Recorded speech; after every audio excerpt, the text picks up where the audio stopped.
Imagine if someone you invited into your home for hospitality ended up killing you in your sleep.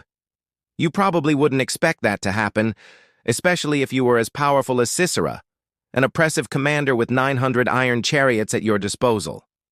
But that's exactly what happened, and the one who delivered Israel from his oppression wasn't a warrior, not even a man.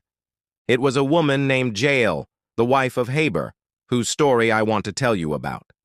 The story goes back to the days of Deborah, Israel's judge. For 4 years, she and her army had been fighting against Sisera and his chariots. They had fought many battles, but Sisera always seemed to win. So Deborah decided to try a different tactic. She sent her army to hide near Sisera's camp, planning to ambush him, and God gave the Israelites victory. They surrounded Sisera's chariots and killed many of his men. As the Israelites chased the fleeing Canaanites, Sisera got out of his chariot and ran away on foot. He was exhausted and desperate for help. That's when he came to the tent of Jael, the wife of Heber, who was a member of a nomadic tribe that lived in tents.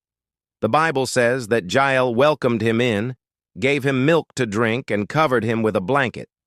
Then he lay down under the shade of her tent and fell asleep. Now Sisera thought he was finally safe.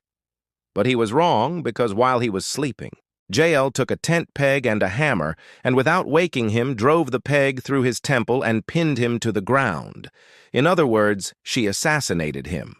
When the Israelites arrived at the spot, they found the body of Sisera, and they knew that God had given them victory. Through Jael's actions, the Israelites were able to complete their victory over their enemies. You see, Jael wasn't a warrior like Deborah or Barak, nor was she a prophet like Elisha. She was a simple tent-dwelling woman, but God used her to deliver Israel because she was willing to be used. Notice how the passage says that she welcomed Sisera into her tent. That was her first step in delivering her people. Hospitality was a common practice among nomadic tribes, and Jael didn't hesitate to welcome her enemy as a guest, but once he was asleep, she made the decision to kill him. That shows us that Jael was courageous and selfless. She was willing to risk her own safety to save her people. Friends, Jael's story is shocking.